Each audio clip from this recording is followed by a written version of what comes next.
You know what I don't like? What? The French language. Tell me more about this. I got beef with the French language. Why do you have beef with them? They just said consonant sounds? Fuck them. You got consonants in words. Why aren't you pronouncing those things? They just said enunciation. I don't know what that is. They're just going. Oh, wow. It's a lot of guttural noises. It is. This is a language that you definitely speak like from the back of your throat. You know what language is excellent on this front? Okay. Spanish. Spanish, you see the letters, you know how it's pronounced. That's actually kind of true. It's the best language for that purpose. What's your favorite Spanish word? Ooh. Biblioteca? Justin, get out. Get out of my home.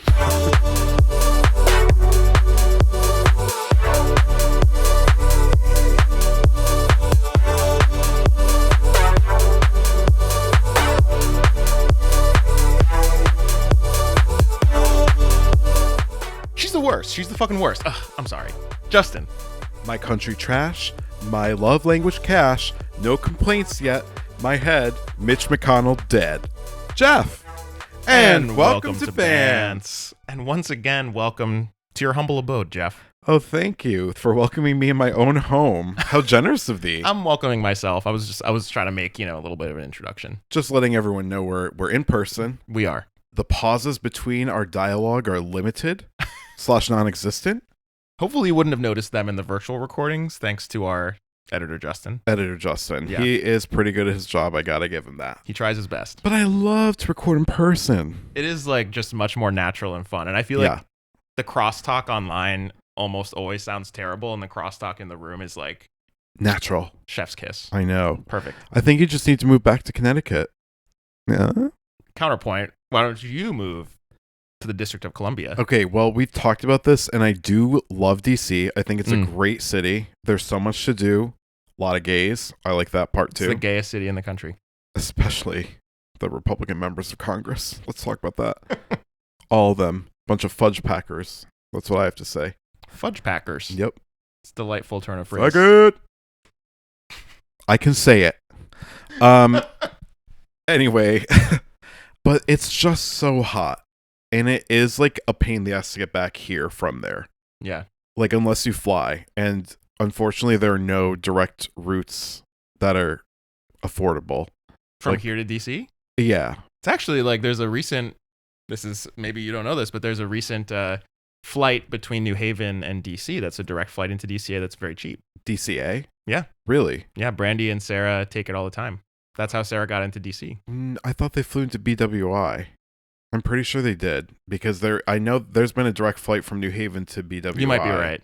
And that is you might be right. That's not really DC. Well, you have friends in DC with a car. I do, but it's a whole mishigas to get from there to there. It's very cheap. It's only $80. Yeah, no, the flight is cheap, but it's the drive time, I get it. It's you can also take the Mark. You hate the Mark. Listen, I don't hate the Mark. I just haven't taken it much outside the city proper. Okay. The district proper. Okay. And I just feel once we get into the banlieues, it gets a little sketch. Sure. I like the Mark. I mean, I feel like any public transit I trust. By the way, why is it called Mark? The Mark. It's an acronym. I don't know what it stands for. Got to be honest with you. That's what I was hoping you knew. They have the BART in San Francisco. I forget what the one in Atlanta is called. There's the T in Boston, the MTA in New York. Are you ready? I have the acronym. I'm ready. I was just biding time. We call that vamping. Vamping? Yeah, you were vamping. That's what it is when you're biding your time? Yeah. I didn't know that. It's you were spilling the time as I did something on the side. Oh, right? I like that. Vamping. Yeah. I love to vamp. So it's Maryland area regional commuter. The Mark. I don't like that. They need a better name. I think it's cute. Okay, what's their logo? Is it a little man with a mustache and a sideways hat? Because that's what I picture when you say Mark. No, it's just this. I mean, it's the colors of Baltimore, blue and orange. Like the Orioles. Blue and orange. I didn't know the Orioles were blue. They're not orange. blue. I thought they were black and a red orange color, like the actual Baltimore Oriole. They're black and orange. You know the bird? Yes, I'm familiar. You know the bird. The bird is a word. I took ornithology in college. Did you? Yeah. my That's senior year. fascinating. It was I never knew this. an easy 2-credit class. Little elective. Yeah, it was great. It was great. Wait, I haven't. You A know little about GPA this. booster. You 100% know about this because I can't believe this must have come up on the pod before, but you definitely know about J. Ben's bird class. I do know about that. That's right. But I didn't know this. Like was from this ornithology class. Yes. You took. So UConn's ornithology class was kind of famous in the like academia world because it was one of the first like university level classes that incorporated social media into the curriculum. Oh. So when I took it, progressive. it was already a couple of years old, but basically one of the assignments was you had to start a Twitter or you could use your personal Twitter. I, of course, started a dedicated Twitter account Right. at J. Ben's Bird Class. You can follow me there. And you had to tweet about... Still active on X. I mean, it is an unlocked Twitter account that you can follow right now. And you had to tweet, I think it was like once a week or something about some bird behavior that you saw, but just like in your everyday life. And you got like graded on the tweets. And I, of course, took a very Tom Haverford bent to my tweets, and I made a lot of comps to like rap music. I was acting like a Twitter hype beast, talking about birds. Not the hype beast. I would encourage listeners to check it out at J. Ben's Bird Class. I love that. Yeah. Anyways, Geoff, as riveting as this is, This is riveting. let's quickly talk about what we're going to talk about this week on the pod, which is The awards. Emmys. Awards. Award season. It has is begun. back. It's back. Awards season is upon us, much like the oppressive heat of summertide. We like summer. We like awards. I love the summer. And I think that the nominees are worthy this year. There's a couple of our pod faves awarded this year. Yeah. I should say nominated this year. We have Task is nominated, Pluribus, Widow's Bay, The comeback. Beef. Hacks. Lots of our faves. The Pit, which was I think was my What's Good one week. So lots of our faves on the pod. We're going to get into our predictions and our takes on the nominations soon. But The Foist. why don't we get into some Hot topics. Geoff, Britney Spears. Love her. Love Britney. Free Britney. I was going to say hot or not, but obviously Hot. Cool. Okay, so some news breaking from, I believe it was Deadline. Breaking news. It was from Variety, but news from Variety is telling us that there is a Britney Spears biopic in the works. This is based on her memoir, which was a huge hit, The Woman in Me. Yeah.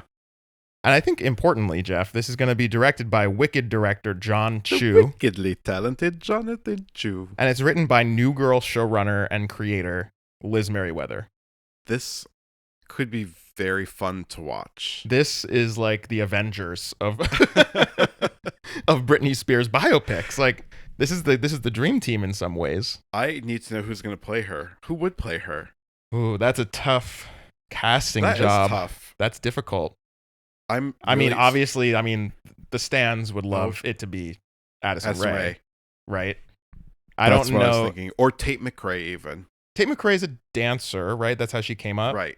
Has she acted in anything? I think she was in a commercial and she was not good in it.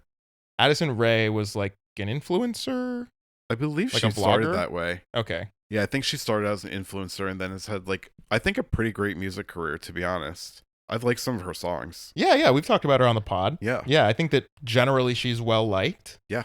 I have liked some of her songs. I think that people got a little crazy there at Diet Pepsi. I was like, it's fine. Justin, I will die on this hill, but Diet Pepsi was an excellent song and was really well written. You were like, it's profound. It's evocative. I don't think I said it was profound, but I do think I said it was evocative. You definitely said evocative. That is I true. stand by it. Okay. The cross, the golden cross. Come on. We're talking Jesus. We're talking Jesus on the pod. What if we actually had like a slow burn and we were just like an evangelist pod in disguise? Have you ever started watching a piece of media and you're like, this is pretty good, and then you get further along in it and you're like, this is getting a little bit like proselytization? Honestly, no. That's never happened to you? Do you sniff it out right away? I feel like I can usually tell from the tone. Mm. And let's be honest, Geoff, nobody's listening to all of our episodes. People are jumping in and out. Justin, this is a heinous lie. We have a dedicated, loyal base of listeners who tune in Listeners, weekly. If you're listening every week, We love you. leave a review. Leave a review. Tell us. Please do. Yeah. Guys, we got to get those numbers up. Help us out. We want to quit our day jobs over here, okay? It's good for the algo. It's good great for the algo, and it's great for my mental health. I'm not sure. Okay, so I'm not sure what studio is producing this Yeah. off the top of my head. But I am almost positive the reason this is greenlit now in this moment is because of the success of Michael. Oh, yeah. Huge. Michael, I think now the highest grossing biopic of all time. I think they're just over like 700 million. It's sure to be one of the highest grossing films of all time and the year. I think it is the highest grossing film of the year so far. Yeah. Listen, Jafar Jackson, he just absolutely killed it. I don't think we've talked about it. Did you see it? I have not seen it. Okay. I've just seen a lot of clips online. Yeah. I don't think we've talked about it on the pod because obviously it's like there's some controversial subject matter regarding Michael Jackson. Well, I have a hot take on that I feel like I don't need to expose at this moment.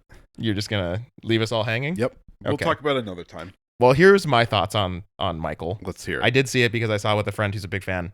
It was like fully Michael Jackson propaganda. Yeah. Like it was, of course. This is my issue with The all estate biopics. Yeah. Because you know? the estates have to like sign off on everything basically. And this, of course, has the sign on of Britney Spears because it's based on her own memoir. Yeah. So, I mean, obviously, the controversies surrounding Britney Spears are usually against Britney Spears, right? Like, I think that she has been on the wrong end of the pop culture media industry this entire time. So it's a little bit of a different dynamic than it is with Michael, but it is definitely going to still be like a Britney's point of view on things. And I don't mind that because I do think Britney was done dirty by the media and by society as a whole. Mm-hmm. And, you know, I feel like let's let her tell her story now and see it through her own eyes, you know? Yeah, I just worry that like anything that has the sign on of an estate is just going to be a little bit candy coated. Of course it will like be. It's not going to be the actual story that I think is more interesting. Yeah. As an artistic expression. Yeah, I think like a third party would make a more interesting film for sure, but and John Chu, those will never really happen. Director of Step Up 3D. Okay. I believe. I was thinking more Wicked. I mean Wicked, sure, but in terms of like, okay, I'm thinking choreography wise. Wicked had great choreography, but it's not Britney Spears choreography, right? Correct. I think that like Step Up 3D, one of the better Step Up movies, incredible choreo. I can't say that I've seen it. Have you? Yeah, but I think my sister was like really obsessed with those movies when they first came out. I can really see that. And so I've seen them like more than you might expect. Okay. And it is sick. I mean, I think that's where John Chu really shines, is in like dance choreography directing. Do you think that he ever like a music video director? He must have been, right? I mean, I can check, but I would put money on the fact that he's directed some music videos. And I feel like it's very specifically like Britney Spears early 2000s type choreo. Right. So you can imagine the Michael-esque set pieces of like, I mean, imagine like the Oops, I Did It Again music video of course scene. I mean, how about the VMAs with the anaconda? Oh my God. Get it. I do think that Michael is going to be like the foundation, the format for these biopics moving forward. It's going to be like basically Michael was like Marvel in that it was like, okay, let's get some exposition over with. And then now we're going to have a 5 to 10 minute long set piece. Okay. And it's literally Michael Jackson at recording the Thriller music video or whatever. And it's just like this incredible recreation with great kinetic camera work. Yeah. And it's like thrilling. And then you get to the exposition and it's like, oh, this is like Jackson Estate propaganda. Okay. Did it feel like a Lifetime movie? I hate when the tone changes drastically in a biopic. Kind of. Yeah. But the set pieces were so... I think what I said in my Letterboxd review, follow me on Letterboxd. On my Letterboxd review, I said it's like extremely entertaining propaganda. Like all of the set pieces with the music was like undeniably great. Yeah. But everything else was pretty bad. How was his acting aside from like embodying Michael during like the set pieces? I think it's hard to say because the portrayal of Michael Jackson was so one-dimensional, seemingly by design. Okay. Because they don't want to show Michael as anything other than an innocent. I mean, it was very like Messiah coded. It was like, oh, this person is special and different from everyone else. Okay. And everything bad that has ever happened to him or that will happen to him is because of that fact. Like he just has this special thing. And like, it's not really a 3-dimensional portrait of a complicated artist. It's like, he just wants to make music. Yeah. And I do, like I said before, I think that if like it was a third party, that aspect would be more explored, and like you said, would make like a better film. And of course, if a third party were to try to make that movie, the Shut Jackson down. estate would sue them into oblivion. Yeah, So yeah. it's unfortunate. But I think Britney is a better focus of a movie like that than Michael Jackson, because at least the controversies, like I think that Britney in her memoir, I haven't read it, but based on what I've heard, she is pretty unflinching in her portrayal of some of the dark moments. Yeah. So if she's on board for that in a film form, cool. I'm sure she will be. Mm-hmm. Well, Geoff, speaking of ladies that we love, Ladies that we love. Britney Spears is one. Wasn't that a show on VH1? Ladies that we love. Remember all those weird shows on like Rock of VH1? No. I mean, like, yeah, that was great, but like good, bad. But like they had like all those like weekend countdown shows. Basically, they were just like clip shows, and it would be like best week ever. Oh yeah, I love the '90s. I think there was one that was like ladies we love, and it was just like badass women in Hollywood. Oh, I don't think I'm familiar with that one, but I think it was a thing. Accidental reference. But another lady that we love is Julianne Nicholson. Yeah. And we love her for all kinds of reasons, but I love her for her range. She has the range. And I love her for her freckles. And I do love the freckles. I love a woman with freckles. I think it's so becoming. Really? Yeah. Lindsay Lohan. How do you feel about Kate Austen in Lost? Oh, I think she is very pretty. Freckles herself. What? Sawyer calls her Freckles. It's like a nickname that he gives her. Pretty early in the show. Oh, Sawyer's the one with the hair. Yeah, the redneck. Yeah, I don't like him. Yeah. Well, we'll come back on that. We'll come back on that. We will be coming back we to will Lost. we will be coming back to that. What we are trying to talk about here is Julianne Nicholson and her character Lori, who she portrayed on the show Mare of Easttown, a show that you and I both love. Yes, Mare of Easttown was so great. An incredible show. Another incredible show, Geoff. Task. Also similarly show run by Brad Ingelsby. Yep. Who was recently nominated for a couple of Emmys. News broke from HBO themselves that I'm real proud of you, Brad. Julianne Nicholson is coming to the second season of Task. Yeah. As the same character she portrayed in Mare of Easttown. I love it. It's a marvelization. I joked about this. You did. On the pod. And it's really happening. It's happening. It's happening. What do you think about this? I love it. I mean, listen, you've got like, he's like done such a great job of building characters that we care about, even these like little side characters that had such minor roles in the story. Mm-hmm. And we're fascinated enough to like know more about them, and he keeps doing a good job. Like Task was great, Mare of Easttown was great. That part of the world, we already talked about this, and I can't get back on the accent like talk of it all, but like that part of the world is so fascinating and so relatable to like all of America. And I love that he's just like truly creating like this universe in which they all exist as real people. And it never felt like Mare of Easttown and Task were in different universes. The tone was not notably different. Correct. Or I'll put it this way, like it felt like they could be different corners of the same universe. Like it always felt very consistent. Opposite ends of the county, perhaps. For sure. I'm just curious like how she plays into the plot of a Task, right? Like, yeah, because I have no idea. We kind of talked about this when we talked about Task on the pod, but like, what does a season 2 of Task look like? It's a whole new task. It must be a new task force. A new task force. A new project. Perhaps, I think Mark Ruffalo is known to be coming back as well as the leader of the task force. Yeah. But all of the other officers are likely, I mean, we might see, no spoiling Task, but I would love to see a couple of actors return. Me too. Personally. But my guess would be that most of the other officers on the task force would be kind of new characters. Yeah, I'm sure it will be. I feel like this is sort of going to be like an anthology series. Yes. With some crossover. I think it'll be like Times the Flat Circle. What's the one I'm thinking of? True Detective. Yeah. Yeah, I could see it being done that way, but just like within the same like area of the world where that Brad Ingelsby is fascinated with. And in the meantime, Mare of Easttown is apparently also getting a season 2. Yeah. So HBO is just letting Brad Ingelsby run wild, which I do love. Good. Who's complaining? Listen, let artists create. Give them the money, let them have their vision, and let them execute on it. We don't need studio notes. When has that been helpful? What do we end up with? Minions 5 over here? We end up with season 2 of House of the Dragon. Mama, season 2 was a little tough, but season 3 I think has been really good so far. Season 3, we will be covering it. I'm really enjoying it so far. This is the one, I think. where I think people are finally like, fine, it's good. Yeah. The last episode, especially episode 3, just like top tier. Maybe Anxiety. one of the best Thrones episodes of any of the shows. Them Thrones. Yeah. Great podcast. Ever listen to it? I've heard clips of Very Dem funny. Thrones. Yeah, they're very funny. Yeah. I actually would be very curious to know what they thought of the most recent episode. Well, we'll have to listen and find out. Maybe we'll do a crossover episode with them. Oh. If they would have us, I would love to join. Let's put it that way. I'm sure their millions of listeners would be thrilled to hear from us. They're like, who the fuck are these guys?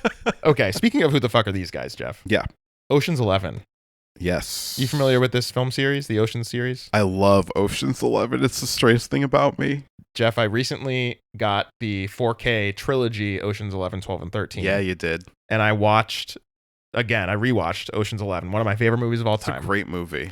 And I watched it with Brandy. And I was like, Brandy, you got to watch all of this. You got to watch it so closely. And like all of the little like nods between like George Clooney and Brad Pitt where they're like not talking to each other. Like, we need one more. We need one more. Yeah. That kind of thing. I was like, how good is that? And Brandy's like, she looked at me, she shook her head, and she was like, this is the straightest thing that you like. And she's right. And she's probably right. And I love it. It's so really much. good. It's so good. I mean, it's undeniable. I don't own 13, but I do. Oh, wait. I have Ocean's 8 on Blu-ray. Okay. Different director, kind of. but same franchise. Yep. Sandra Bullock plays Danny Ocean's sister, Love George it. Clooney's sister. She was great. That was a fun movie. And love 11 and 12.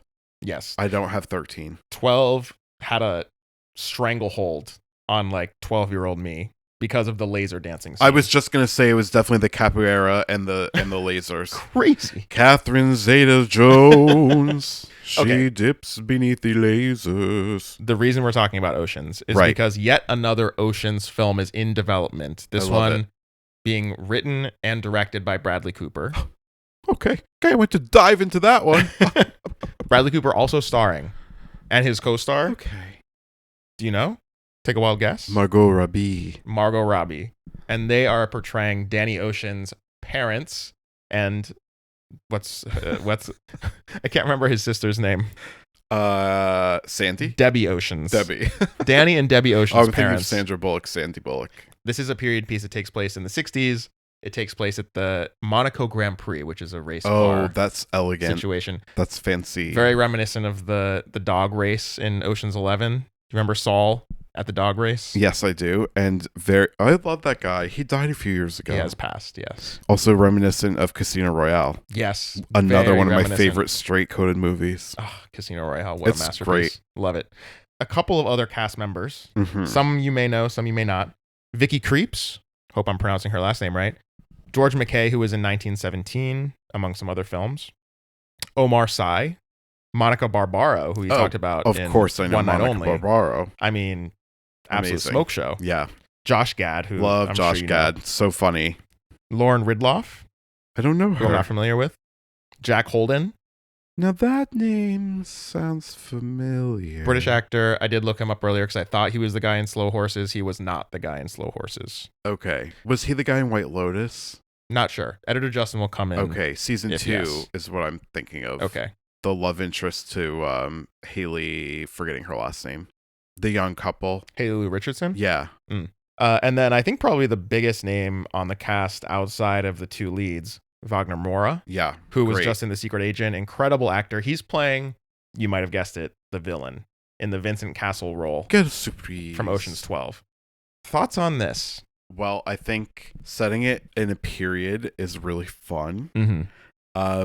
I think that like movies like the Ocean's franchise have probably become a little bit more difficult to make in like our surveillance state world because it's so much harder to get away with things than it was even when they made them, back in like the 2010s. Oh, I see what you mean. Just like plot-wise, Plot-wise. writing-wise. Yeah. Writing-wise, it's really difficult to figure out how are these people going to get away with this because we live in such a surveilled, world now. Yeah. It's really hard to get away with crimes. Don't tell that to the crimes. Louvre robbers, Geoff. Are they still on the lam? I'm sure they got caught. Did they find them? I think they got caught. We gotta follow up on that. But they did succeed in stealing things. Editor Geoff will come in about that. Oh. So I'm very curious. Okay. Coming for your job. What's up, y'all? Editor Justin here. Just a quick update from the Louvre heist from last year. So, a quick Wikipedia search tells me that a team of 4 men are the ones who stole the French crown jewels from the Louvre, and 5 individuals have had charges filed against them since the heist, although the jewels themselves have not yet been found. Anyways, let's get back to the show. I love Margot Robbie. Here's the thing. Bradley Cooper. This is actually where my worry comes in. Yeah. Because, okay, listen, all respect to Ocean's 8. Yes. The Steven Soderbergh directed Ocean's films, next level. Yeah. 11, 12, 13. And that was because of the vibe that was cultivated. Yeah. You can tell watching those films that it was basically just like, hey, do you guys want to maybe hang out in France for a few months? Yes. And people are just like being charismatic and cool and like chatting with each other on tape. Yeah. And that's the movie. And that's why it's good, right? Like, Yep. It's almost more important than the actual plot of the heist and stuff. Correct. Like, it's more just like, how much fun are these actors having? Exactly. And Bradley Cooper, listen, great, Not arguably a good director. okay. I mean, A Star is Born. Yeah. Is he known for being chill?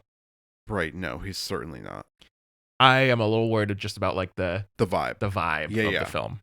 Also, okay, I was listening to Good Hang with Matt Damon earlier today, and he was talking about working with Steven Soderbergh. Oh my God. Also, I would say the best character in the Ocean's films in that initial trilogy. What about Cherry Jones as his mom? Love that. I forgot about that. Love that reveal. That was so fucking good. So fun. I love Cherry Jones. And those movies are so good. I got to watch 12 and 13. Let's watch it. If it rains in DC when I'm visiting, we should have an Ocean's Day. That would be fun. Okay. Yeah, Bradley Cooper, I think, is extremely talented. Mm-hmm. I do feel like the tone of this series is what a lot of people love about it, like you were just describing, and I completely concur. I worry that the tone that has been set and the expectation, therefore, that has been set by this audience that loves it may not really be the vibe here, and that concerns me a bit too. We will see. Yeah. It's filming. I'm gonna see it. I think it's starting to film this summer. So production is beginning this summer in France. So at least they have the location shoot aspect of things. A lot of stuff filming in France right now, Justin. Ooh, because Tour de White Lotus. White Lotus, of course. That's still filming, huh? Yeah. I guess that makes sense. Okay. And to say nothing of the tour. The tour. They love to film there. The tour. It's in the name. De France. You know what I don't like? What? The French language. Tell me more about this. I got beef with the French language. Why do you have beef with them? They just said consonant sounds? Fuck them. You got consonants in words. Why aren't you pronouncing those things? They just said enunciation. I don't know what that is. They're just going. Oh, wow. It's a lot of guttural noises. It is. This is a language that you definitely speak like from the back of your throat. You know what language is excellent on this front? Okay. Spanish. Spanish, you see the letters, you know how it's pronounced. That's actually kind of true. It's the best language for that purpose. What's your favorite Spanish word? Ooh. Biblioteca? Justin, get out. Get out of my home. Biblioteca is your favorite Spanish word? You don't like libraries? I love libraries. I went to 2 today. I meant to go to a 3rd because I have to return a book, so I don't have to pay the replacement fee. It's $85. Yikes. But I do love a library. What's your favorite Spanish word, though? Well, I don't speak Spanish, so I don't really have one. I don't speak Spanish. The fuck? I speak French. You speak Spanish. We took it in school. Didn't you study it for like 6 years? We've already established on the pod I'm a fake Latino. I don't speak Spanish. You are. You never asked me what my favorite French word is. Oh, well, okay. What's your favorite French word? I thought you were going to be like, oh, well, keep moving. Écrire. See, that's what I'm talking about. What is that? There's no consonants in there. Écrire. I hate that. It's squirrel. Sounds like acorn. Well, what do they eat? And they say you are what you eat. So maybe there's something to it. Also, I love pamplemousse. Okay, pamplemousse, you got to honestly thank LaCroix for that one. When I was like, LaCroix? LaCroix? How do you pronounce it? Oh, because there's the grapefruit flavored. That's the only reason I know what pamplemousse means. Oh, that was like one of the first vocab words that I like committed to memory in French because we were like, Okay, in our French language book, the series was called Dis-moi, which means tell me. Yeah. And so like you open it and it's like every chapter for the vocab section had like, oh, we're in a supermarket, le supermarché. And so they'd had like all the different things sitting around and you'd had to be like, I'm going to grab a blank from here, you know? And you always said Or pamplemousse. yeah, and I loved it. Mm. It was a great one. Pamplemousse. Good fruit too, just in general. Grapefruit is so underrated. People hate on it and say it's too bitter. I say Can't relate. it's one of the best fruits that's ever existed, and it's extraordinarily sweet. I don't know about extraordinarily sweet. Oh my god. Okay, well, here's the thing. A lot of people get this like white grapefruit nonsense. Oh yeah. No, we're doing ruby red. You know what's funny? Actually, white grapefruits are really hard to find now. And I kind of prefer the white, more Really? bitter grapefruit. Okay. Every Ew. morning when I used to wake up early for an exam Every in college. morning, When I wake up. It's an underrated song. I'm getting myself white grapefruit. That's exactly right. I would get a white grapefruit. Really? I would sprinkle some sugar on it. Uh-huh. Eat it for under breakfast. the broiler? Well, I was in like a college cafeteria. Oh, sorry. I missed the college of it all. So I would like sprinkle some sugar on it, eat it for breakfast. Got me where I am today. Justin, I love that for you. I think that's a great breakfast. Breakfast of champions, one might say. Mm. I would say you should try, now that you're an adult with an oven in your home, cut a very thin piece of grapefruit skin off of one side so it will sit still and not roll around. Stabilize. Yep. Then cut it in half. Do the same thing on the other half so it can sit. Sprinkle a little bit of fresh nutmeg, a little bit of brown sugar on top of it, and broil it for like 3 minutes. It is damn delicious. That What sounds a nice. great, juicy, fortifying breakfast. And it's quick. I love And a it's grapefruit. especially nice during the fall, especially like early fall when it's like, oh, it's a windows open kind of night. It's a smooth, soothing little chill. And then you wake up in the morning and things are still kind of dark a little bit, a little chilly. And then you have that as a breakfast. Sure. It's so good. Okay. I'll do that. I'll report back. Let me know. And Geoff, let's take a quick break. And when we come back, we'll report back on the our Emmy nominations. nominations and our picks. Be right back.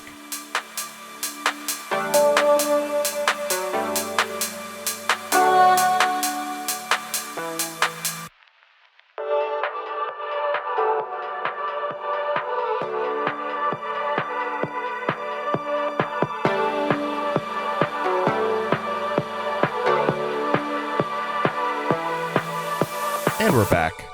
We're so back. And Geoff, award season has returned, and we have returned to talk about it. Justin, award season always begins in the middle of the summer. Hot day in July.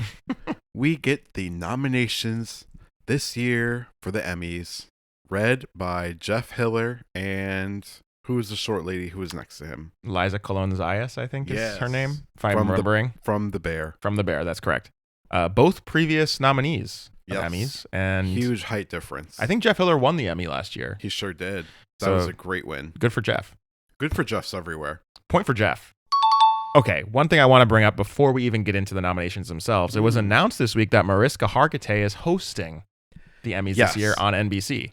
You know what? This, I think, is going to be a really fun thing because a lot of people don't know this. They just know her as, Detective Olivia Benson. But Mariska Hargitay has a great sense of humor.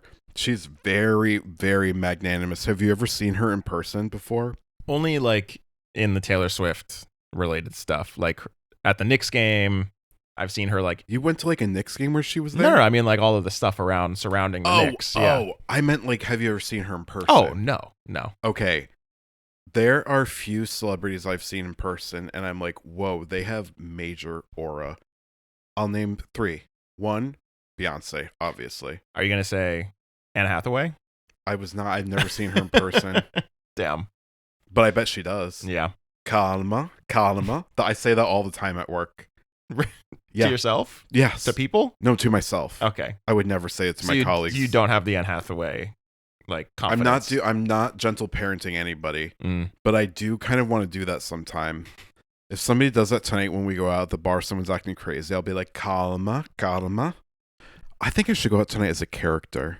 I don't want to be Geoff tonight. We'll see how that goes over with our friends. I think that they'd be into it. They will definitely be into it. I'm just curious to see how the response goes. That's They'll all. enjoy it.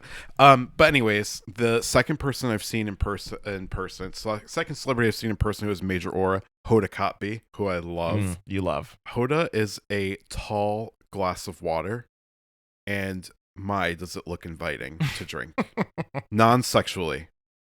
Just like I want to be around her, I want to be friends with her. I think she seems really chill. Sure. I saw her coming out of 30 Rock once, and she was like dressed normie, like everybody, you know, and she didn't have like security or assistance with her. She was just like chatting on the phone with someone. She's just an everyday woman.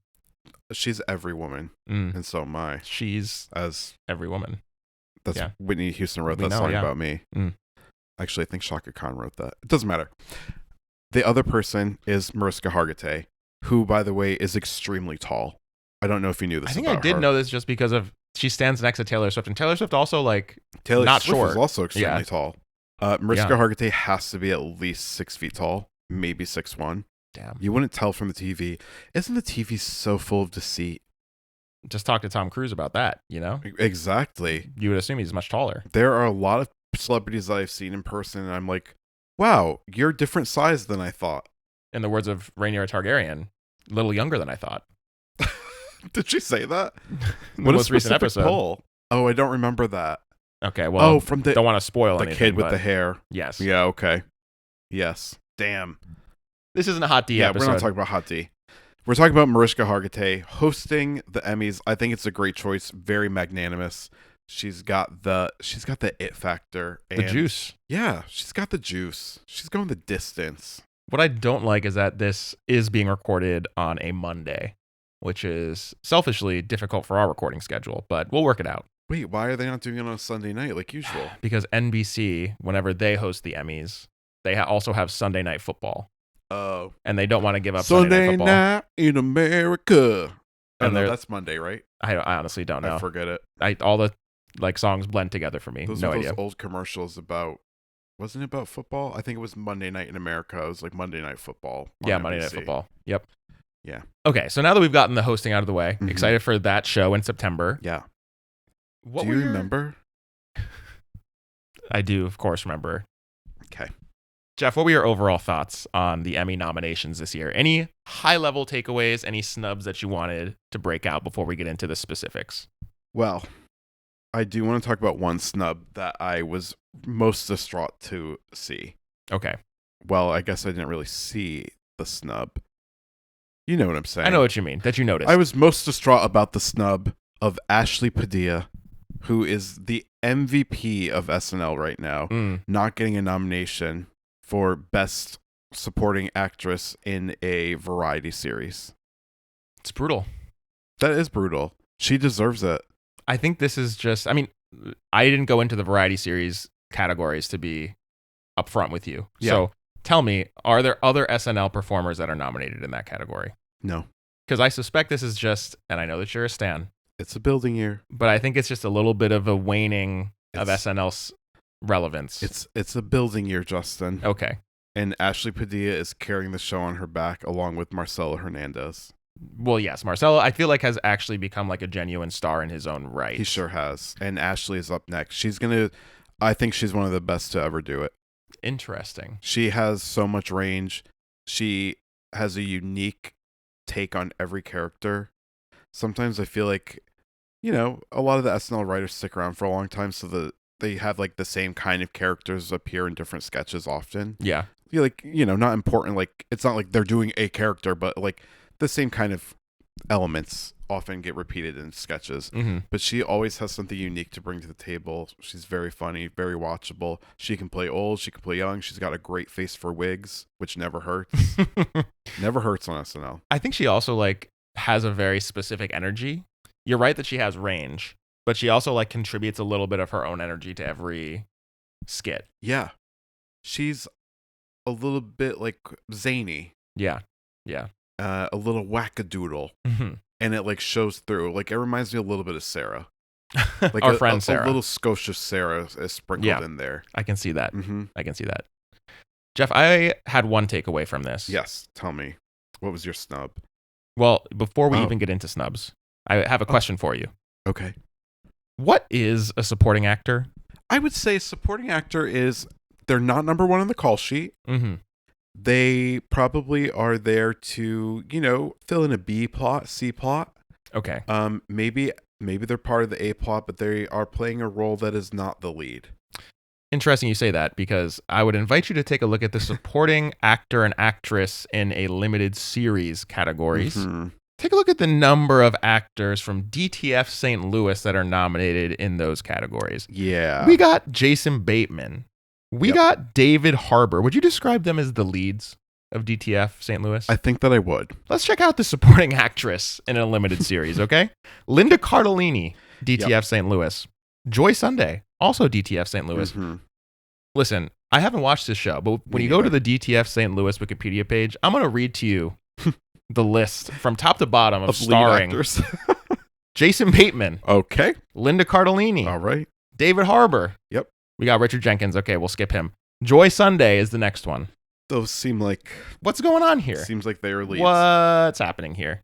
This is more of the category fraud. This is full category fraud. Yeah. And not even plausible deniability level category fraud like The Bear, where it's okay, there are jokes in The Bear. And we've complained about The Bear in the past. Yeah, I can't do it again. We won't do it again, but there is plausible deniability there. Sure. This just feels like maybe the first season or two. Nobody is nominated for Best Lead Actor in a limited series from DTF St. Louis. Yeah. I mean, I haven't watched the show. Maybe it's an experimental show where the leads change over time and these people leave the show halfway through or something. Could be. I don't know. My suspicion is no. My suspicion suspicion's no. is that this is category fraud. Category fraud. And I think that this dovetails with another observation I made, which fraudulent. is the fact that the limited series category is Mm-hmm. real thin this year. It is thin this year. I think I've only watched one of the series that is popping up there as in nominee land. Which is Beef, of course, which we just Beef. covered a couple weeks ago. I think it could be Beef. And I do think Beef has dominated that category this year, with the exception of a huge snub, in my opinion, Kaylee Spaney, who was not nominated for limited or for supporting actress in a limited series. Yeah, I agree with that. Actually, she was very good. I thought she was great. Yep. And arguably, I mean, all four of the leads were kind of balanced in that show. I think they were all giving great performances, but Kaylee Spaney, there are moments that I keep coming back to, thinking about her jumping out the car in that episode, the fight on the plane, right? These are great comedic performances. Right. And I'm shocked that she was not nominated, honestly. Yeah, I am too, especially considering how thin the category is. Yeah. I feel like she would be hands down winning. Real weird. Well, maybe FX just didn't feel like they wanted to put a bunch of money into this campaign. Netflix. Oh, sorry, Netflix. Yeah, but I know what you meant. I was thinking X and Netflix, FX, you understand. I get it. But it's just weird because they swept all of the other limited series categories. Yeah. So very weird that she was snubbed there. No, that's tough for Kaylee Spaney. Sorry to this woman. We also mentioned Task earlier this episode. Yep. Not nominated for Best Drama Series. Right. That's bizarre to me. I have to agree. And I think that is probably because they probably just didn't feel like they had the numbers. At the end of the day, this is a numbers game. You have to have had your show seen. And it's really tough now for that to happen because, as we've lamented before on the pod, we really don't have any monoculture anymore. Very few things are monoculture. I do think it's a marketing issue. I think it was hard to get across what was compelling about that show if you're not already into a crime, drama, right? Yeah. If you're already into Mare of Easttown and you love that show, then sure, we're in, right? Mark Ruffalo is not quite as big of a draw as Kate Winslet, Correct. But if we look at some of the other nominees in the Outstanding Drama Series category, we have Paradise on Hulu, which I did try to watch the first season of, and I did hate. Oh, you hated it? It was bad, in my opinion. Shit. That's not good. It's the worst alternative universe version of Lost. It was bad. Okay. And then Your Friends and Neighbors on Apple TV, which I have not watched, but I understand is in the vein of We Have White Lotus at Home. That's interesting. I would not have described it that way. Okay. I did watch the first 4 episodes of it, and I like John Hamm. I thought that the show felt cheap. Like, the writing was not great. I didn't think that a lot of the actors were very good. Mhm. John Hamm was great, right? He's just a huge talent. Yeah. He's definitely carrying that show on his back. And I kind of thought that the plot that I saw so far in the first 4 episodes of the first season was pretty textbook. Gotcha. Nothing special was going on. I do think that there's like a subgenre of show that's very popular right now that's like, I think popularized by the White Lotus of like basically rich people problems. Yeah. And Succession, I guess, is another example of what Mhm. popularized this kind of subgenre. And honestly, like Beef is kind of in that category in some ways. To some extent. And that other show that's out on HBO right now that's like Industry. There's the 4 Seasons, which was also nominated for a couple Emmys this year. Billions. Billions. I mean, I love Billions. Yeah. You got to watch it sometimes. I think you'll actually be surprised at how much you like it. I've heard it's good. Industry also snubbed. I've heard a lot of buzz about the most recent season of Industry. I watched the first season, haven't gotten to the most recent season. I think it's perfectly fine the first season, but I understand that generally is considered the weakest season. So okay, I got to keep watching. But a lot of people who know television are like, it's crazy that Industry was completely snubbed. That's interesting. I've heard such mixed reviews about Industry. I've also heard like a lot of people saying that like everybody in that show is bisexual when necessary for a plot device. And so that is like a little bit interesting. Yeah. Haven't heard that Derog, specific. I would say. Yeah, haven't heard that specific criticism. Yeah. Okay. If you don't have any more snubs, I have one more that I think is kind of the elephant in the room here. Let's hear it. Heated rivalry. Oh, well. So it's a bit of a special case. Right. So the Emmys is not like the Academy Awards. Correct. The Academy Awards allows nominations of international films. Mm-hmm. The Emmys is a US specific award show. And what that means is you at least have to be co-produced by an American company to be nominated. This was only distributed by HBO. Right. It was not produced. Although I think the second season will be eligible because I think that HBO is getting in on that heated rivalry money. Yep. Which is a smart move on their part. Very smart move on their part. Great for awards season. It still is a little bit bizarre to like be celebrating television in 2026 and to not be talking about heated rivalry. Right. Not that I think it would have necessarily like swept anything, but I think that like we would have seen some acting nominations. And I also will say this. All these award shows are talking every year about how they can't get people who are young to watch it. I'm like, this was a great opportunity to change the rules. They have no problem. All these academies have no problem changing the rules when black people win like Artist of the Year or Best Album. But when, we could be more inclusive, they're like, oh, no, we're not going to change the rules. We don't need any more people in here. And it's like, you can't have both ways. Yeah. You either want a diverse audience or you don't. And so you're going to get a diverse audience by having like new things that young people are interested in watching. Yeah, totally agree. I think that, we saw that already, like right after Heated Rivalry debuted. I think they showed up at the Oscars, right? Yeah. So like they know that it's a big boon. 100%. I would be shocked if the Emmy ceremony did not feature Hudson Williams and Connor Story. Yeah, I'm sure that they will come and like introduce an award or something. For sure. And they'll probably make a joke about how they weren't nominated, whatever.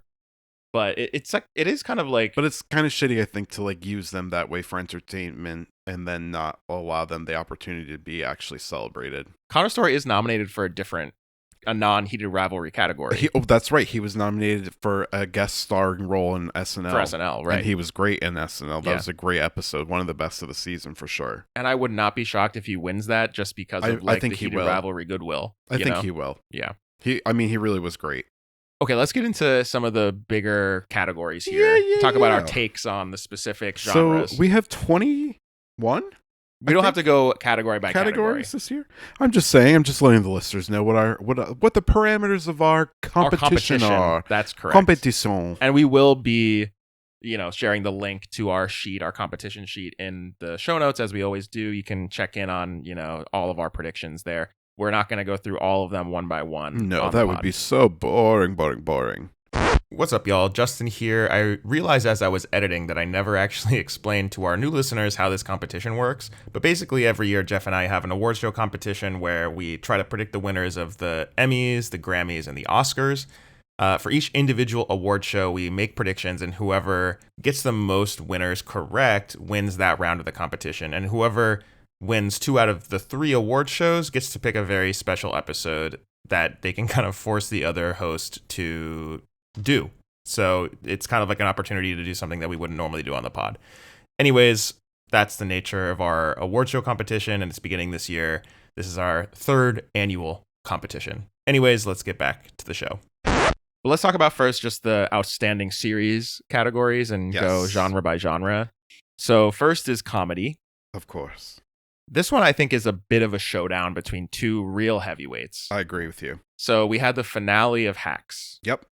We also had the premiere of a show that I have been absolutely jonesing to talk about more on the pod, which is Widow's Bay. Yeah, Widow's Bay. So can't good. stop thinking about this show. We talked before we started recording. You have also finished the show. Yep. Fantastic. Really incredible show, like a tone that I don't think has been accomplished by any other show ever. Justin, I was riveted. I was frightened. And I was laughing. And I think most shockingly, like when I first started watching the show, I was like, okay, this is like a monster of the week, towing this line between comedy and horror. That's good enough. But then like by the end, it was also a theory show. It was like a Westworld or a Lost. It was like, oh, there's like lore. I should have been paying closer attention at the beginning of this show. It's really just something that I can't even, it's a miracle that it exists. To say nothing of the beautiful cinematography and the incredible performances from the actors in that show. It's just everything. It's a Gesamtwerk. That's the word. That's exactly the word. I just can't believe that everything C'était parfait. Came together as well as it did, you know? So I really do think that those are the 2 big heavyweights in comedy. I agree. And it will be a showdown. There's so much goodwill for Hacks, and Widow's Bay I think has been a slow burn, but people are really starting to talk about it. It's been out for like 5 weeks now, I think. It's been out for a while. Like the finale came out a while ago. Yeah. And I think it's only gained ground. Yes. So it's gaining ground quickly, I would say, too. Yeah. Keep your eyes peeled on Gold Derby, listeners, dear. Gold Derby, by the way, if you don't know, goldderby.com.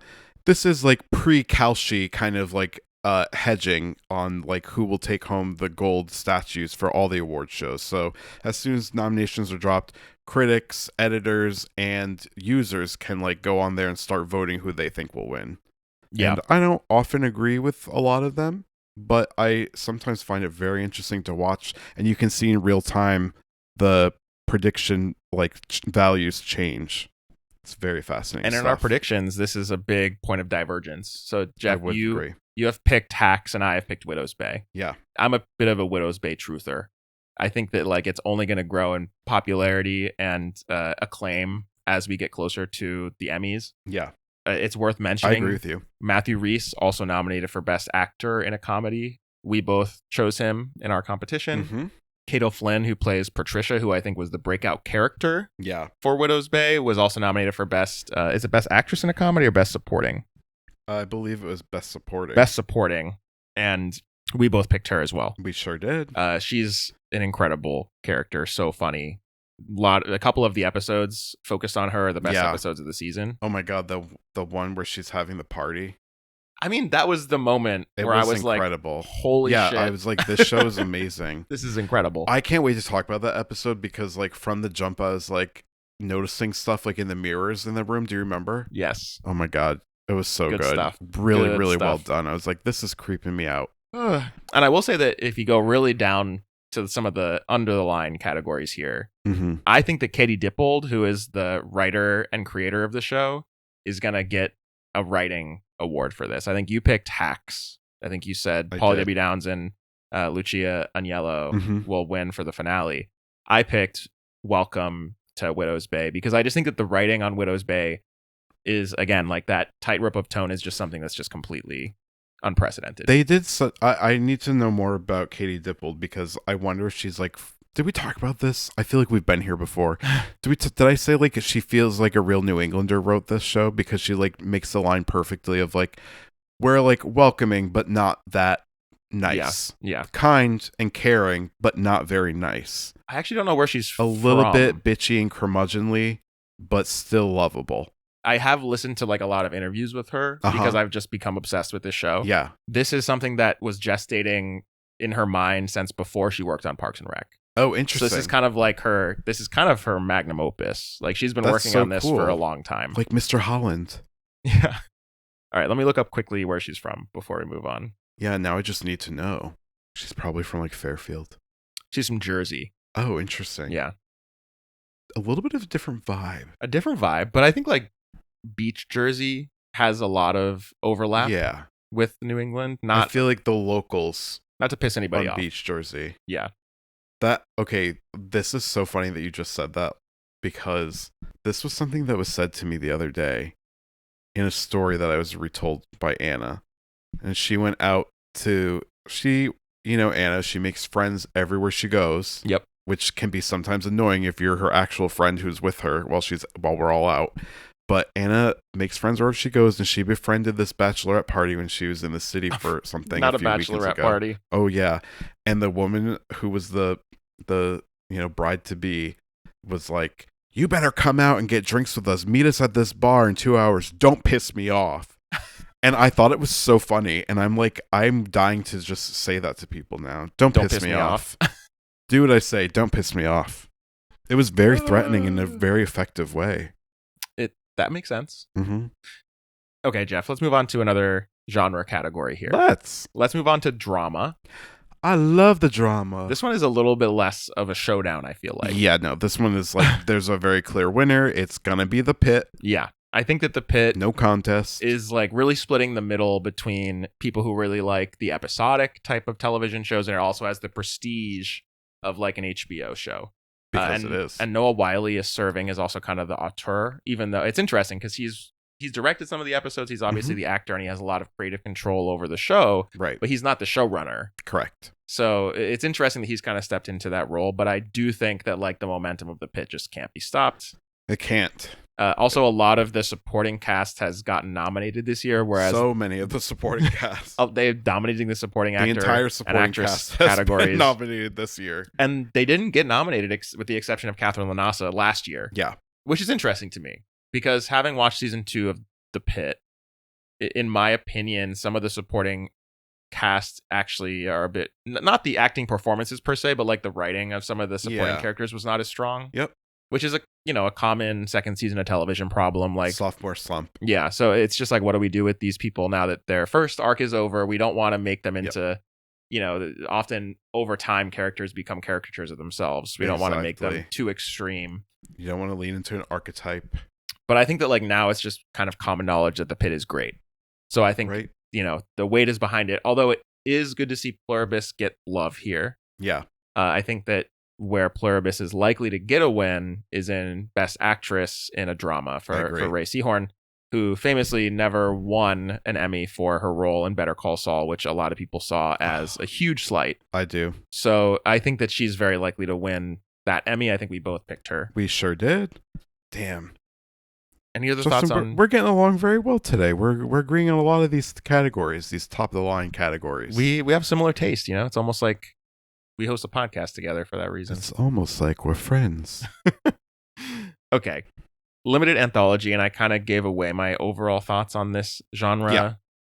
I think that it's real thin. And for that reason, I think Beef is the breakaway favorite here. I don't know if it's going to be Beef, Justin, but Beef sounds right. It's funny, when we were just making our picks before the pod, right before we locked in, you switched from a couple of The Beast in Me nominations to Beef. I did. And the reason I did that is because I was influenced a little bit by you saying there was buzz around The Beast in Me, because I had said before we started recording that I didn't watch it, and you said there is some buzz, and I was like, well, if there's buzz, and I was like, Matthew Rhys is great. Matthew Rhys nominated for both Best Actor in a Limited Series and Best Actor in a Comedy. Right. Getting his flowers. Pretty amazing. I guess this is like payback for The Americans being completely underrated. 100%. And by the way, bring back Perry Mason, HBO, Max, whoever I'm speaking to on this particular day. That show was going great. The way that you ended season 2 was very strange. I think it was because they learned while they were filming that this was the end of the road for them. And so they had to try to wrap things up, and it really petered out. But before that, it was a very compelling, well done, well acted show. And I love a period piece. And I'm just like really bummed that that show just kind of, to me, that's lost media. Because I was just thinking of like, this could have a What could great have been. 5-season run. Yeah. Yeah, I'm mourning what could have been. And can I just say, in praise of Matthew Rhys, Yes. we've had Jeremy Allen White win, Best Actor in a Comedy before. Jeez.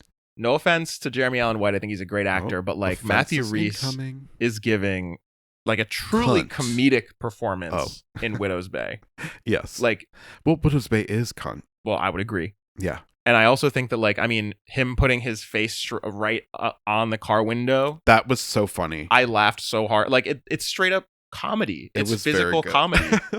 And there's that. There's, like, the moment where he pulls the painting off of the wall and, like, half of the wall comes with it. Like, that's all physical comedy stuff. Yeah. And Matthew Rhys, like, I literally cannot think of an actor who has the same range. I was just going to say, he has the range. He has the range. So he deserves, I mean, we both Alternate picked him. title for the pod. He has the range. The range. Yeah, anyways, sorry, we're getting a little bit off track here. That's but okay. Matthew Rhys was Welcome to also my nominated world. for The Beast in Me. Mm-hmm. But I decided to change it because I do think that more people have watched Beef. And I do, like, legitimately think it was a good show, Yeah. And I think we both, like, agree that there were some issues with the writing of the show, and particularly the finale.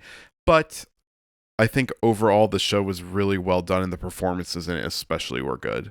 Yeah, totally agree. I think especially given that the competition is DTF St. Louis.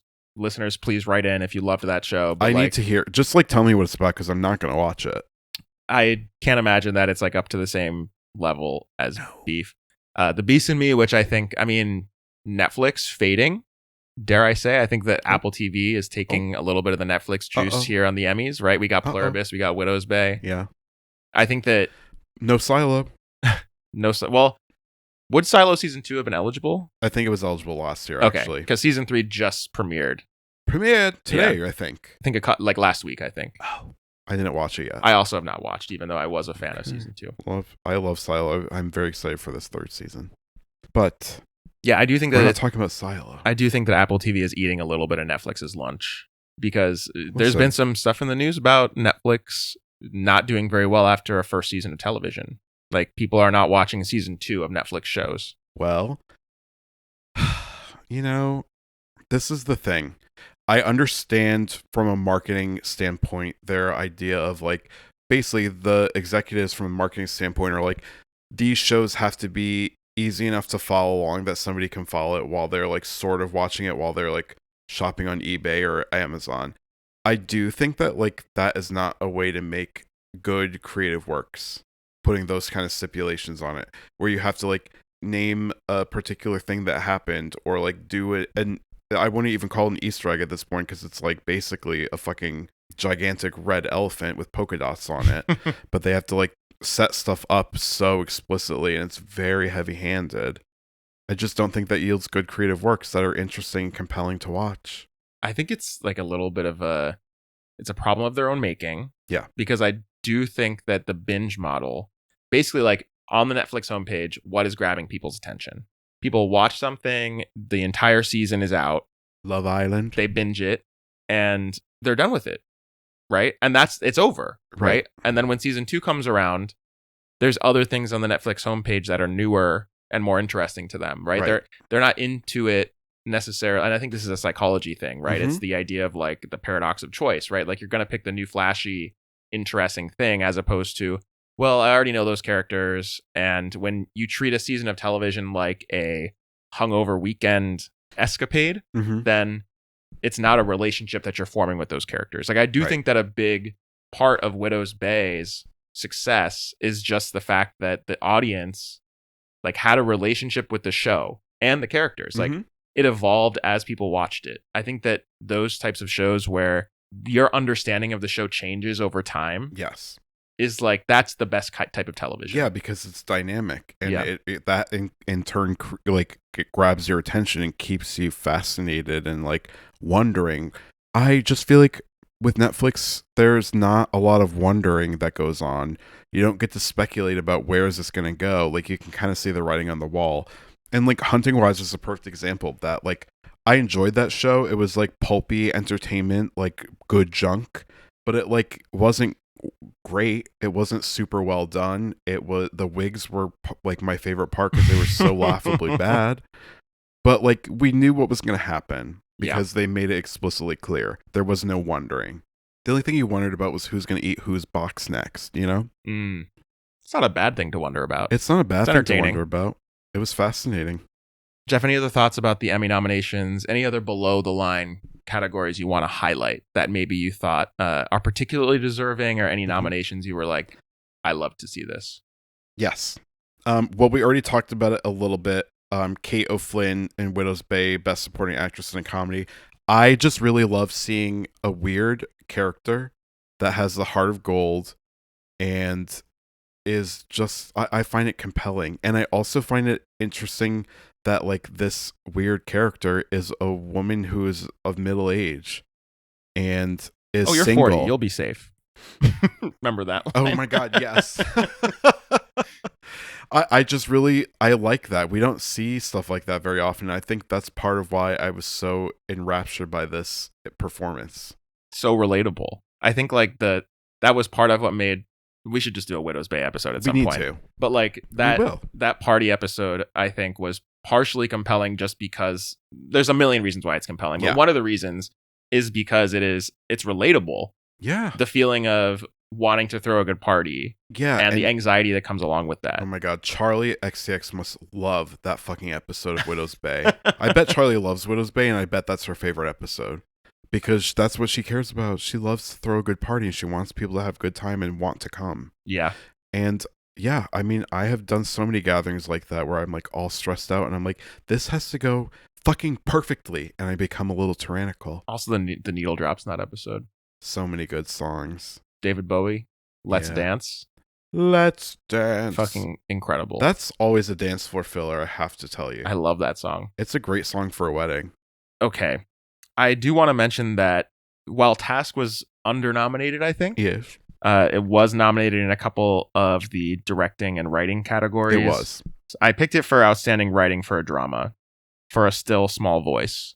Because I just think that, like, if there's anything great about Task, it is the subtlety and depth of the writing. Yes. I think that it manages to take these, you know, on surface level, small town, relatively small stakes confrontations and turn them into something that feels metaphysical almost. It's just incredible writing, and Brad Ingelsby just like has his finger on the pulse of that exact tone and the ability to kind of elevate that material from like pulpy crime drama into something that feels like almost religious. It's so funny that you said that, because I was going to say there's something about Brad Ingelsby's vision that it does feel like you're having a very spiritual experience while you're watching it, and like I think a lot of his characters are experiencing that, but like I think you describe the plot, and it's like, well, it's a drug bust that went bad, and it's like it's hard to describe the subjective experience of watching a Brad Ingelsby show. You know? It's really some of the best television I've ever seen. I also do want to say, I picked for the Outstanding Writing for a Comedy the season or series finale of Hacks, which was also titled Hacks, was one of the best series finales I've ever watched. It was heartfelt. It was deeply funny. It was like emotionally, you know, tugging at the heartstrings. I just think it was great. I think Lucia Anello and Paul W. Downs are like a match made in heaven.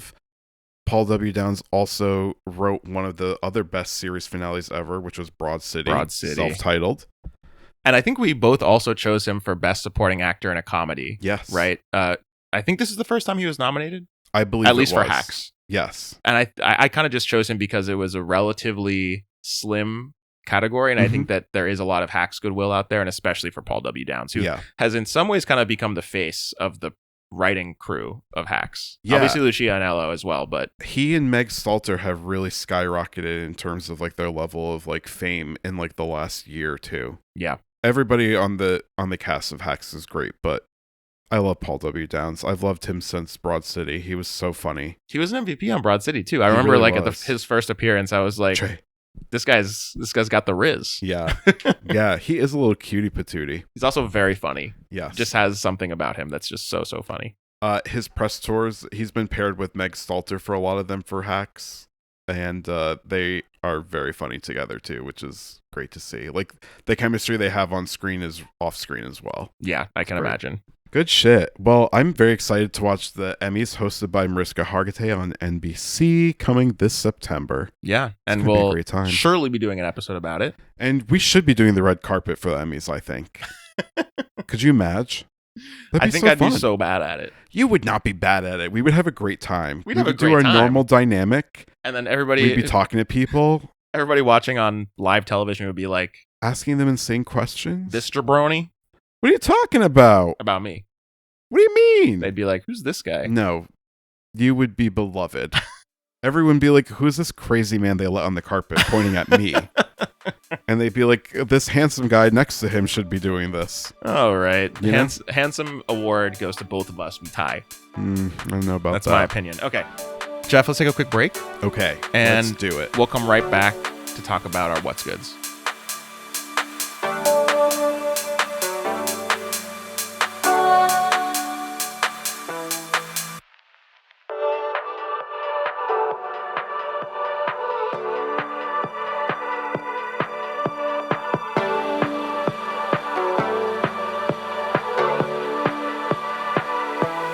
And we're back.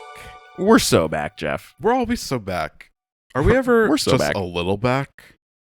Sometimes I am, but I will never show it. I'm a big back all the time. Big back. Big back. Baby got back?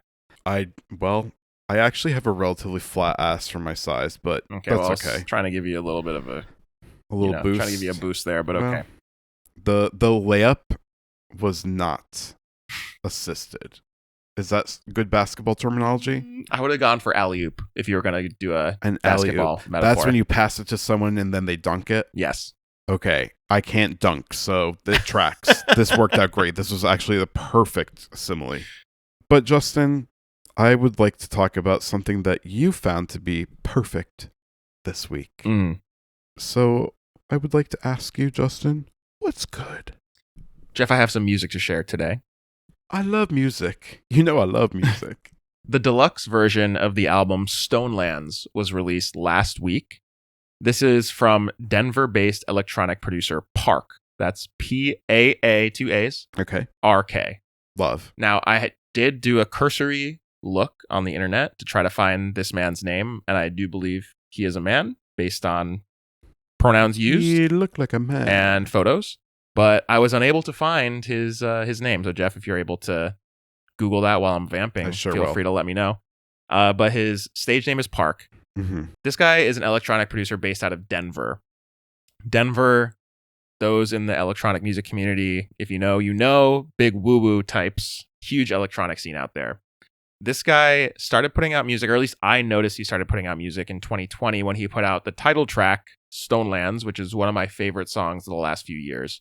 I guess you could describe him as like future bass, but I feel like that's a little bit of a disservice. Like he also experiments in like techno and trance and house music and all kinds of weird, undefinable genres of electronic music.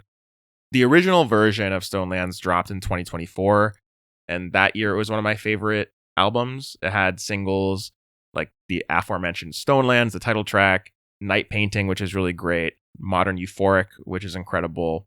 This new deluxe version adds 7 new tracks. I think that it's worth, listeners, if you're into electronic music, this is like some really weird, unique stuff that is not commonly found in electronic I have music. a couple of questions. Okay, go for it. 7 new tracks on the deluxe version. That's right. How many tracks were there on the initial version? I believe 11. Okay, so that's a long album when put together. Yes. A significant chunk of new music. It's a lot of new music. Usually we get maybe 2, sometimes up to 4 songs, I would say, on a deluxe edition. Well, that's something that I love about this project is that it's clear that Park like lived in this world for a long time because he Mhm. started putting out singles in 2020. The album didn't come out Damn. until 2024. And then 2 years later, this year is when he puts out the deluxe version. So it's clear that he's like lived in this world. There's an art book that was released alongside this deluxe edition, which I did buy from his fan store. Of course you did. Because You're I'm a stan. obsessed. And the images that accompany the album are very like surreal. They seem to be taken in either like a desert or maybe like a salt lake, like a dry lake situation. This music feels like if God was a SoundCloud DJ. Like it's a little bit Hillsong United. It's a little bit religious sounding without it actually being religious. Are you sure? I'm sure. I'm pretty sure. I don't know. Sometimes it sneaks up on you. I'm telling you. The way that the songs progress, there's usually like an initial drop or an initial motif that evolves into something that's like morphs into something completely different. It feels like you're a part of a pagan ritual or something. It's like your third eye is opening. It's like you saw a biblically accurate angel and you're on mushrooms. Yikes. That type of vibe. That sounds really scary. Scary, but like many of these songs, the first time I listened to them, I was like, this is a little bit much. Okay. And then like on repeated listens, I was like, this is genius. What was much for you about them upon first listen? Upon first pass? It's just like very intense music, very high tempo. Okay. Right? So like Modern Euphoric is a song that was on the original album. Starts out, it's like probably 80 beats per minute. Okay. Which is That's like pretty slow. Pretty slow. It's like hip hop, like boom bap type tempo. And it starts out with like a trap influenced beat. Mhm. And then the second half of the song goes double time. Suddenly it's 160 beats per minute. Okay, that's very fast. Very, very fast in the same song.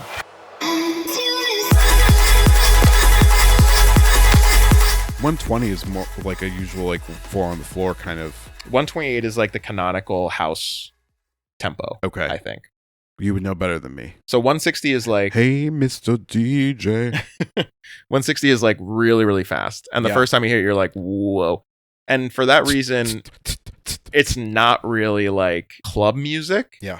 It's something that's like different than that. There's also a lot of influence of ambient music on the album. There's some tracks that are completely ambient. When I said that it is like if God was a SoundCloud DJ, like it's very clearly inflected with like future bass and this kind of like remix culture thing. Okay.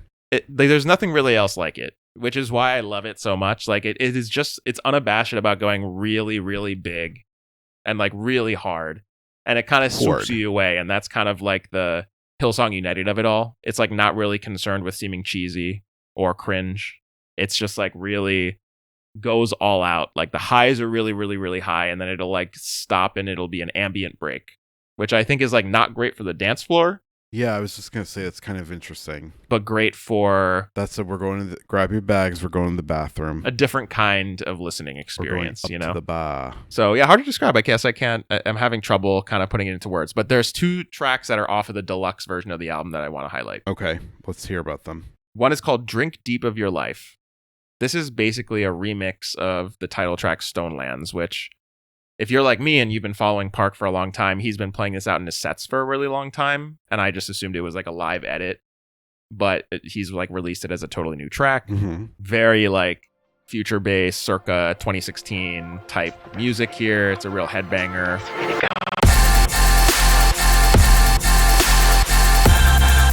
Beautiful sounds, just really hard.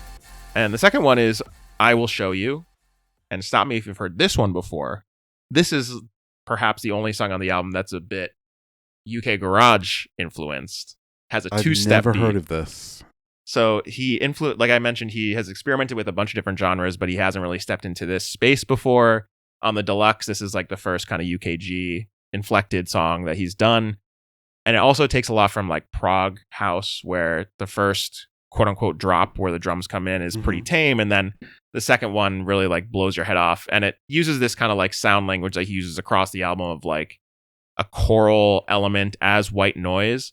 It's like this really wide sound that's like totally blown out. And he uses it as like this space filler that just makes things feel so big and of import.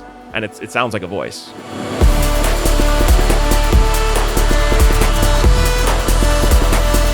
So that's kind of like very, again, like Christian rock. I don't think there's any Christian God all over this album. I'm telling you, I feel it. I feel more of like a pagan ritual vibe from this album. Okay. You know? A little bit more Midsummer than Jesus Christ of Latter-day Saints. Big Midsummer energy from this album. Yeah, so I don't know. I feel like I just said a lot of stuff that makes absolutely no sense. But if there's something that like really, Does any description of music make sense unless you've heard it? it's hard. Have you Right. found that talking about albums on the pod is the hardest of the three? Because we talk about Absolutely. television, film, and albums. 100%, because there's an intangibility that we experience when we listen to music. You are responding from your own life experiences in different ways to the music than anybody else possibly could. You hear things that remind you of other things that you've heard before, or you have your own like emotional journeys or realizations, and that is all very hard to describe. And I do feel constantly like I am not expressing myself well, especially when I'm talking about music, because it's such an individual experience.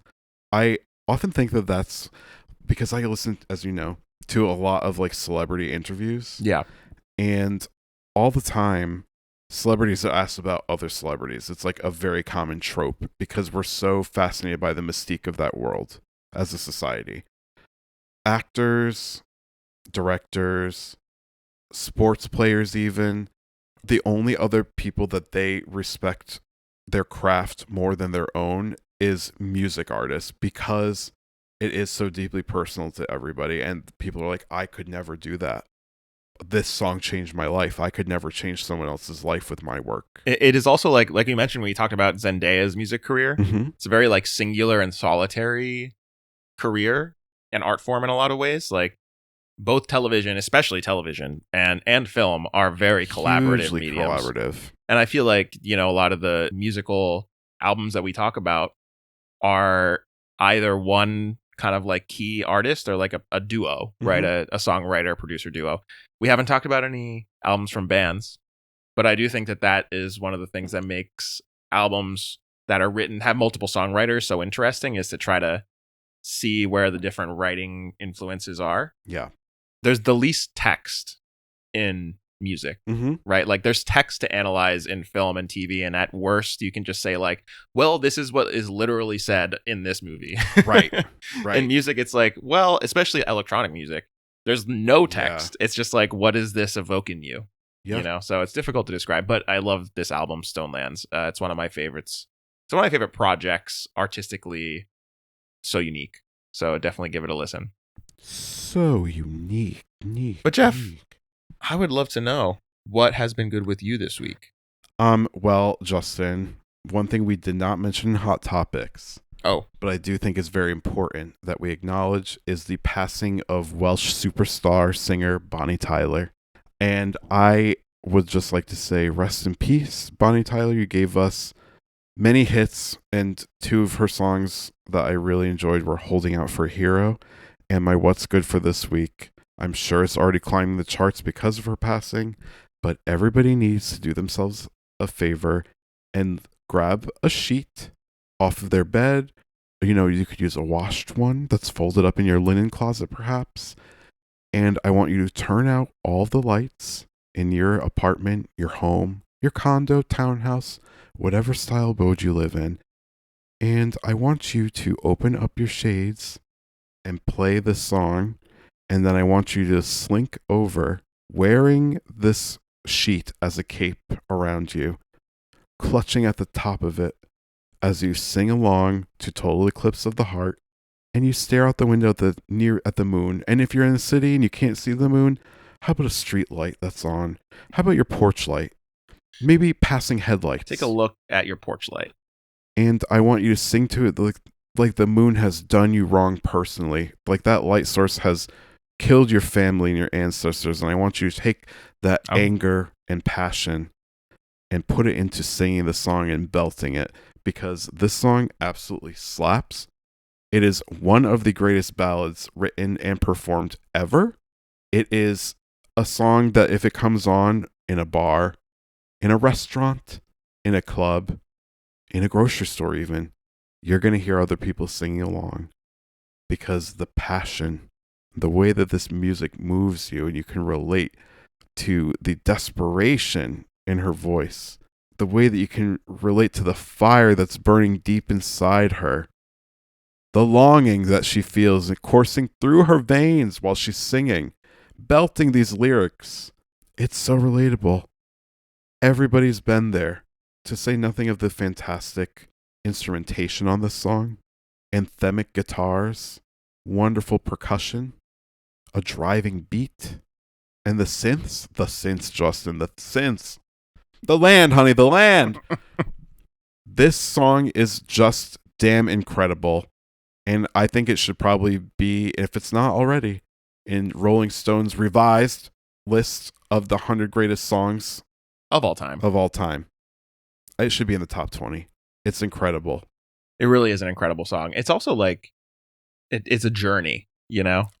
That's something that's in common, I feel like, between our What's Goods this week, is that I could never compare Park's music to Total Eclipse of the Heart. It's not quite on the same level, but they do both have the same characteristic of like, you've entered a world. Right, exactly. Yeah. And that world that I described is in the iconic music video. Even better if you can put that on your TV while you're doing this reenactment, staring at your nearest light source. It's fucking great. Your nearest light source. That's right. Your nearest light source, Justin. We don't all have the luxury of seeing the moon. Not everyone lives in coastal Connecticut. Can you see the moon in DC? I don't know about that. The moon? Yeah. Yeah. How bad do you think things are? The moon. Bruno Mars. Should we bring up the legendary karaoke performance of this song? We really should. This is a small shout out here. We have to small shout him out. We have to, a massive performance, but a small shout out. All right, Justin, take it away. Was it 2 years ago? Mm-hmm. 2 years ago, we had some friends visiting in DC, and I witnessed what was perhaps, I don't even know how to describe it. By the way, I was there too, but Justin's only talking about himself. Well, you're one of the many friends who was visiting in DC. And it was for Ben's birthday, right? It was for Ben's birthday. We were doing karaoke, and we'll say his name. That's right. Performed Total Eclipse of the Heart. Put some respect on name, everyone. We'll get his permission. If we didn't get his permission to talk about him on the pod, we'll bleep it out. He gave what was at once the most surprising and the most just genuinely impressive karaoke performances I've ever witnessed in my life. I 100% agree. Because it was the first song he sang that night. I think it was the only song he sang. It was the only song he sang that night. I did not know that was a singer like that. Neither did I. But we learned. We learned the quickly. Thing about he's a teacher. That's exactly right. And not only did he give a great vocal performance, but the physicality of his performance. Yeah. He fell to his knees.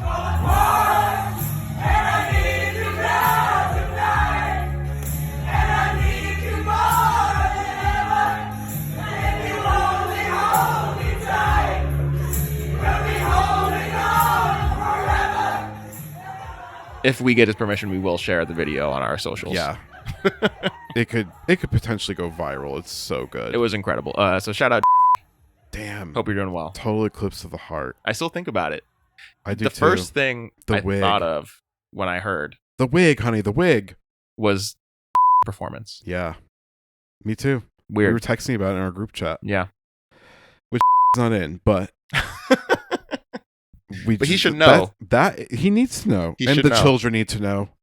And Justin, we have to get his permission. We got to put it online because the children yearn for Bonnie Tyler. The children yearn for their heart to be totally eclipsed. And I got to tell you, that performance will do it to him. Well, rest in peace to Bonnie Tyler. Rest in peace, Bonnie Tyler. You were a real one. Truly. A gorgeous Welsh woman. Still alive. Gorgeous American man. Also has great hair. Yeah. Facial, especially. True. Very true. Great beard. Great beard. Yeah. Well, Justin, this has been such a fun ep. This was a great ep. Love to record in person. Love to talk about the award shows. Geoff, we have a couple of really big films that we're going to be talking about the next couple of weeks. We have so many. The Odyssey. We're going to be talking about The Odyssey. The Invite. We're going to be talking about The Invite. We got to do an episode on Widows Bay. We'll put it on the sketch. And I will say that our good friend Ben is going to be featured on either the Invite or Odyssey episode. We're still determining, but very soon you guys will be able to hear Ben on the pod. So look forward to that. Excitement. Yeah. Well, we Until end then, every episode with a song. That's a line from Los Culturistas. I'm trying to make you sing. You keep trying to do that to me. I don't know what to do now.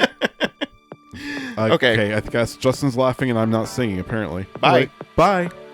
This has been Bants with Geoff and Justin. Bants was created and produced by Geoff Taylor and Justin Benavides. Graphic design by Geoff Taylor. Editing by Justin. The theme music for Bants is The Track Nebraska With You by Sam Day and is provided by No Copyright Sounds. Email us at bantspod@gmail.com with questions, recommendations, or just to say hi. And if you like the podcast, don't forget to rate and review us on Apple, Spotify, or YouTube. And follow us on TikTok and Instagram. Tell your friends. Bye. Bye.